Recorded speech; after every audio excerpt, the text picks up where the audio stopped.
this young lady, the daughter of a veteran, and she was like, my dad, like, I think was always trying to explain to me, and he was just always distant, and I never understood why, because I was a child. He ended up passing, and when she watched the movie, she was just emotionally upset. She's like, I feel like I understand what my dad was trying to tell me.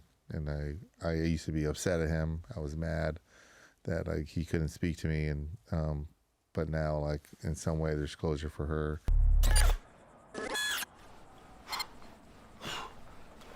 How's it going? Going well. That's that new guy energy. Hi to the both of you. Thanks for being Hey, here. thanks for having us. Yes, thank you. DeFaro, can I start with you? How did the screening go last night in Toronto? It was amazing. I mean, to screen it in my hometown was a pleasure. We just finished doing a little tour around the world for a moment, but it was a pleasure. I had a lot of my family to show up, and they were there supporting. So it was definitely one of my highlights out of the whole tour so far. I bet it was nice to see the family. Yes. This is quite a story. So Ray, why was this the story you wanted to tell? It's for Elliott. Elliott Miller, played by Cosmo Jarvis, doesn't remember what had happened to him. Ever since he woke up in the hospital for the first time, questions, like, right off the bat. This is the real life person. The real life person, yeah. So he doesn't remember, can't speak very well. So the questions started firing off, just to the big questions of what, why, what happened. To over the years, he started to get very curious about the little things, like what color was it, just all the minute details of it. We've drawn maps for him. We've run it out so many times, and I think it's kind of hard if you don't have that core memory. And typically in the Navy, when we do our after actions, it's very singular, like a single perspective. We don't take time at all to really slot all those perspectives together to create one linear story. So this is, I've always wanted to do that. But even then, I think in a literary form, it's still difficult, lacking that core memory. And when I got into the movie industry, I quickly discovered that possibly one day I may want to do a recreation. I think at the time, early in the movie industry, it was just meant to be maybe like a 30-minute recreation, and I was just going to fund it myself. Yeah. Never did I think it was going to be on a full scale like movie. But. Like I've heard you say before that like anyone who served has days like this. A lot of people who served have days like this. This is just one day of many. Mm-hmm. But what was it about this day that followed you around, that stuck with you? Well, Elliot was my best friend. I think the movie, the moment portrayed in the movie where the IED went off, and when I first came out, like, I wasn't looking for Elliot per se. It was just, I heard somebody screaming, and I just ran out, and just by chance, the first person I saw, there was this clearance in the smoke, and when I just saw a body, and I went there, and it was Elliot, and it just stopped me in my tracks. Like, I just hit a wall. And that from that moment on, it felt like I was there for eternity, just staring at him, which is, I try to kind of, in an artistic way, express that. In reality, that's probably only there for maybe 10 seconds. But, there's some sort of time lapse that happens. It's, time is relative, depending on what you're going through. But that moment, that time, it just changed me, man. Like, it rewired, it put a filter over my lens, like a sort of this, like, foggy, just like, from that point on, the way I viewed things, the way I reacted to things was just different. So that's why it stuck with me like that. Again, 2 days later, we were out running and gunning, going out other operations, getting more firefights, but it just changed the way I thought. It just, like, did something to my brain, did something to how I process emotions, just more like numb. Right, just after that, everything just didn't seem to have, colors weren't as bright, things didn't sound as clear. It's just numbness, and so that's why it was a pivotal moment for me. Can I say what's coming up for me there is that, like, you must have felt a responsibility or a pressure, not just to get the story right that you lived through, and that was the way you describe it as, like, kind of before, and there's before this and after this in my life. My life has changed forever.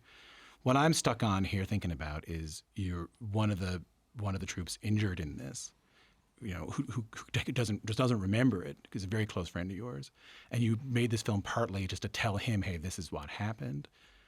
That's a lot of pressure or a lot of responsibility to say on you. Do you know what I mean? Like, Yeah, it is. to get it right for him. Yeah, and I volunteered to do that. No one asked me. He didn't ask me to do it.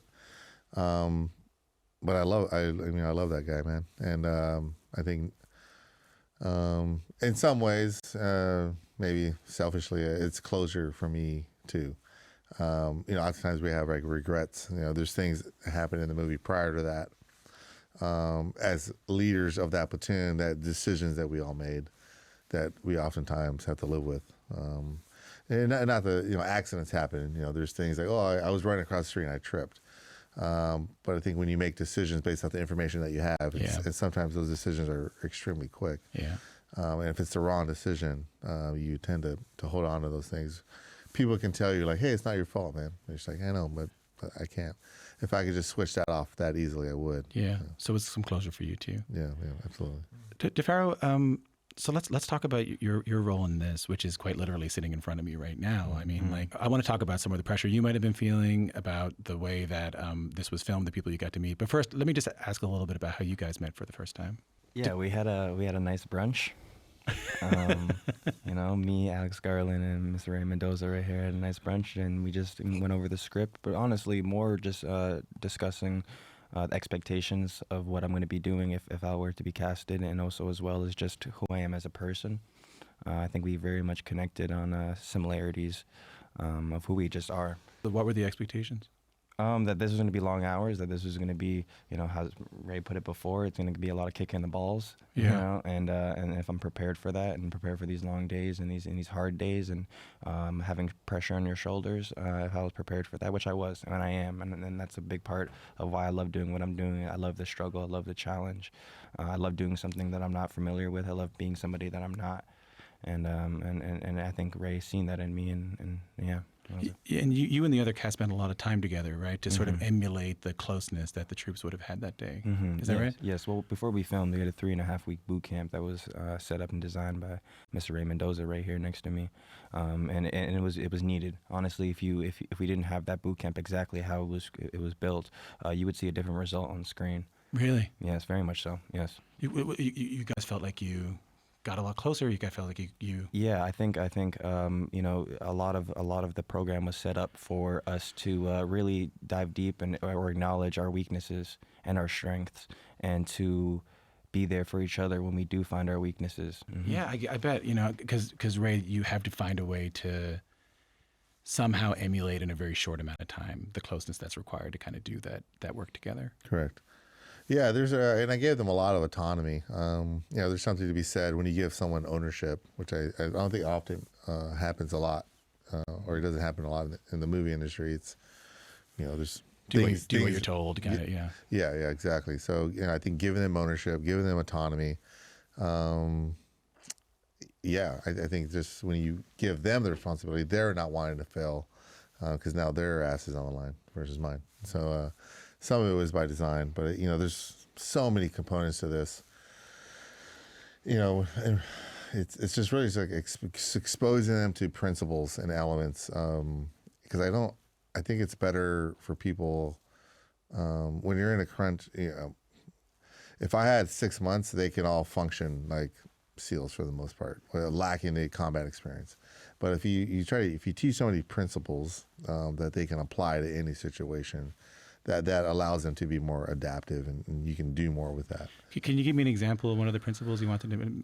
Yeah. So the principles of like burden of leadership, and what that is. So it's putting them in a position to fail. There's a scenario that I created. Like, all right, I have 2 stretchers, 2 down men. There's 5-gallon jugs you got to carry. You guys have to maintain 360 security. I need you to get from point A to point B in 10 minutes. And you have to carry the stretchers. Someone has to carry the water. People have to hold security with their weapons. But people get tired, and you have to manage that. And it's, they quickly discovered even just communicating the basic thing of just like, we need to swap out somebody because, you have 4 guys carrying a stretcher, number 1, 2, 3, and 4 positions. Just even watching them communicate, like I need somebody to swap out position 1. Who's ready to do that? And then somebody's holding security and just like trying to yell out names, and things are getting confused and things like that. So then we talk about lessons learned. Like, all right, what did you learn? They're like, well, even like I said, just even communicating how to swap somebody out. And so I was like, okay, well, would it be easier if you asked somebody, putting a second person in charge, an AOIC, which would be like a Charles Melton, and saying, delegate things that you can't physically do. So Will Poulter's trying to run around, do every single thing. I'm like, hey man, let me show you. Let's talk something about delegation. Yeah. And so instead of trying to do it yourself, you say, hey, Charles, I need you to go grab that guy, and I want you to swap him out for position number 1. Yeah. Let me know when that's done.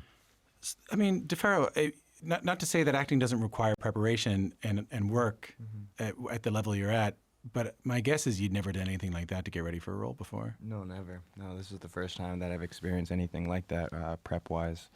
And I really do mean it. That if we didn't have that prep, the 3.5 week boot camps, if we didn't even, we shaved each other's head when we all first met that first night, and not to say that anybody on the set's egotistical, but for real, as soon as that hair left, so did all our egos, and we were very much starting from scratch to like leveled up. Everyone was on the same level. When at the end credits, it shows you getting to know the other actors, getting to know the real people who had been through this. Oh, the little clip showing it. Yes.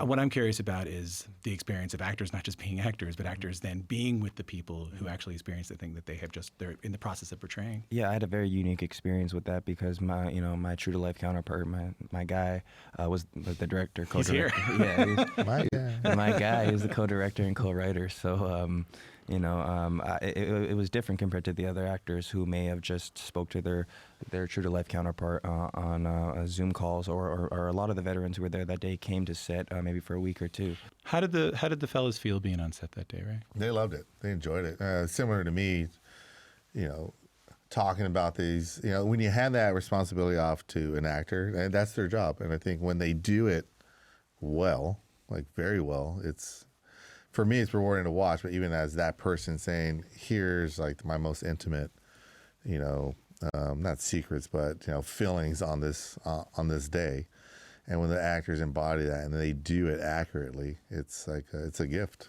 It's great. Hard for them to be back, sort of watching this be relived. No, man, it's not. When we do things together, and I say this a lot, not in interviews, but when we get together, there's nothing I wouldn't do with my friends. I hate doing things alone. We're very team oriented. I don't do very well alone. I just don't like being alone. I'd rather do it with people, like-minded people, and sharing that experience. But when it comes to like the components of going into combat or walking into the fire shoulder to shoulder, there's no place I would not go. And so them being there, it's not difficult. It's actually there's nothing I wouldn't do. We do it together. Why was it important at the very beginning? The first thing you see is this film is, I have it written down, based strictly on memories. Why was it important to make sure the audience knew that off the top? We've talked about this, and this is Alex's idea, which was great. It kind of tells you how to watch the film. And so there's other films that are based off real events. That's what it'll say, right? Based off real events or based off true events. And right off the bat, it tells you that, well, some of these things are true. But we had to change them. We had to combine characters or do something, and you'll find out what that is when you watch it. And so we didn't want that. I think it tells you how to watch it, and and that it was pulled from multiple memories. And if it didn't happen, it's not in the film. Were there things you didn't know? Like when you were finding out what the collective sort of memories are, were there things that went, oh yeah, I mean, I didn't know that had happened until this person said a lot of that's the external component stuff. So when they're fighting to us. Right, of course, a lot of those things I wasn't aware of. But even post IED, once we came into the house, a lot of that stuff is snapshots for me. I don't remember even doing like some magazine changes out of my rifle. Yeah. I remember when we got back to base, people handed me like 4 magazines that were empty. I was like, I don't remember shooting those things. The tourniquet scene, I remember trying to put it on, but then all of a sudden it was cranked down and tied. I don't remember doing that. But Joe Hildebrand, played by Joe Quinn, was like, "Oh yeah, this is how it happened." He remembered. I remember that, so he filled in like some of those blank spots, and we did that for each other. There'd be one guy who was like, "Yeah, I don't remember where I was when, OP2 arrived," and I was like, "Oh, I remember seeing you. You were by the stairs." And then there's like, "I don't remember that." And so there was a lot of that very forensic detective, like approach to discovering this stuff, and and which Alex was a huge contribution to figuring that out. Goes without saying that the relationship between you two guys is very strong. I can tell you've worked together for a really long time on this, and it took a lot of work and chatting between the two of you. DeFaro, you are acting in front of the person that you're playing. He's also directing you. He's lived through the thing that you're acting. Can you give me an example of a scene that was particularly challenging for you? The scene where Ray finds Elliot. First and foremost, doing the scene physically was very draining. Just as me as an actor, it was just very draining to do. But besides that, it was probably one of the biggest moments of the film, in my opinion. Very important moment, or I would say it's a very important moment in the film. Yeah. And to have both the men who were there that day, one who was lying down and one who was right above him, it was a surreal moment for me and a lot of pressure, for sure. But in all honesty, as much as I had pressure on my shoulders, Ray had way more pressure on his shoulders than I could have ever had. He's telling a story on behalf of his friend who doesn't remember it. He's telling a story that a lot of people, not just in his platoon but around the world, can relate to, and that's a lot of pressure. So. Yeah, that's a great antidote to "this is hard." Hey, like when you're having a bad day acting, or you think this exactly. is hard. No, like a good antidote is that, hey, I'm just pretending this happened. Of course, Yeah. Of course. Especially that exact day. Or that exact moment in the film. That was one of the biggest moments where I realized that what we did paled in comparison. Learning how heavy just his normal equipment he would be wearing, and how strong and humongous Elliott Miller is in general. That must have been like a lot. Yeah. And as much as it was for me, I don't want to make no pity party, because it really did pale.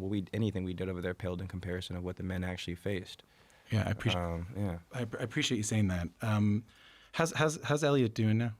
He's great. He has 2 kids that are growing up. They have a lot of questions, and this is great. And he's learning to bow hunt now, and so he's learning how to do things. He has been for a while. It's been 20 years, so he's been in a wheelchair and adapting to that. But he's still taking on new hobbies. And forgive me, because I couldn't find this in the research I was doing. But has he seen it yet? Has he? Yeah, he's seen it. He was one of the first to see it. Everyone who was involved, even guys that were there that we didn't interview, or a lot of SEALs when we did the first initial screening.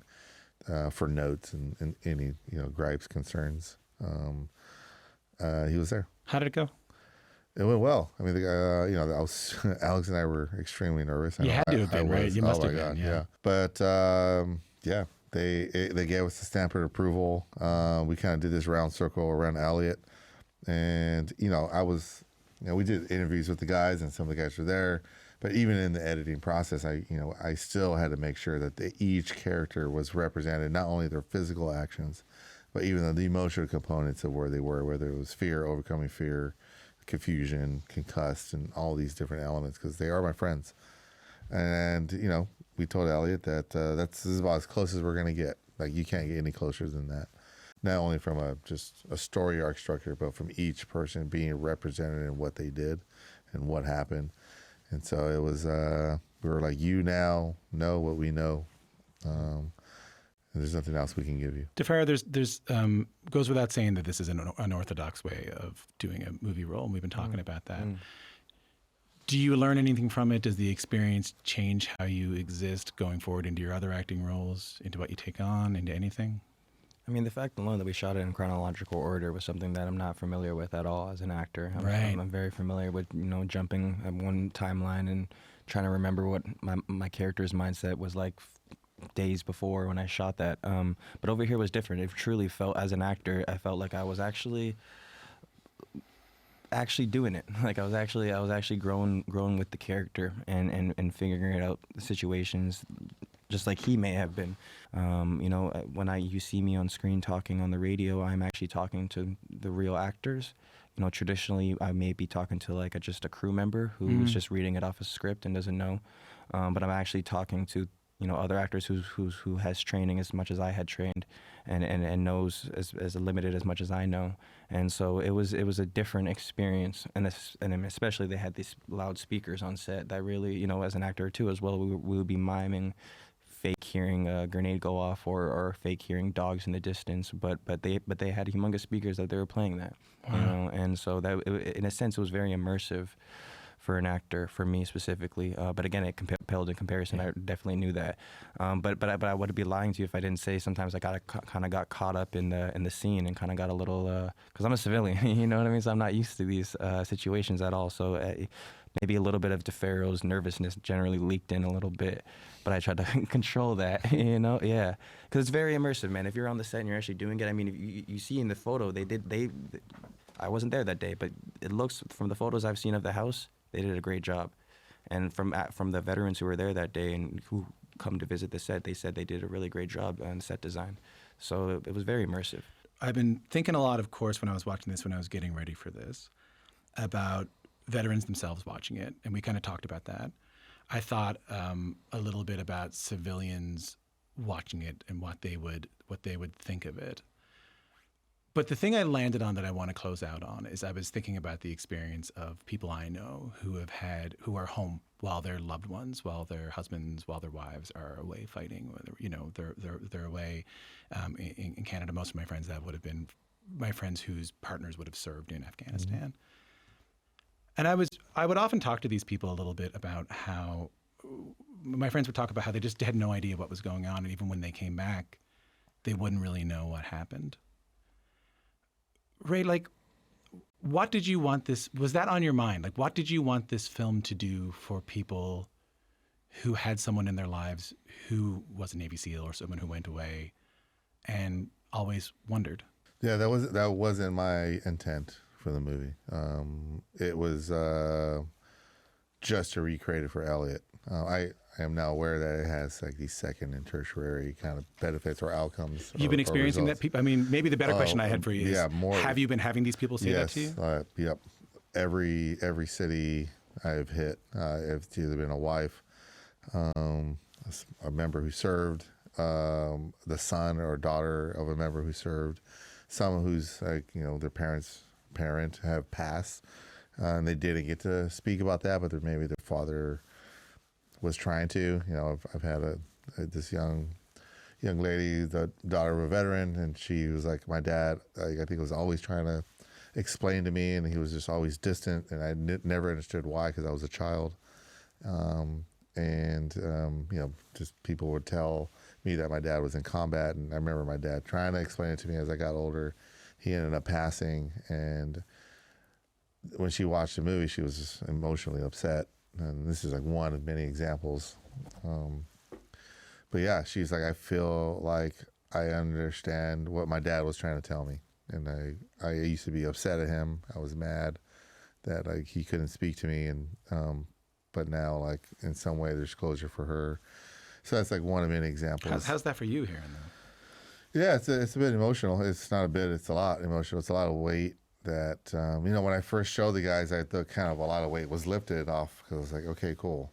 The pressure's over. But then it starts to take on these other roles and responsibilities, which I didn't intend. And I'm more than happy to talk about that and champion the movie in that way as well. Because we were honest about it. We did portray things accurately, and I've always wanted to create a voice. I've always wanted to do a movie like this. To your question, that wasn't my intent, but my intent is always to be truthful and to be the director of something like this.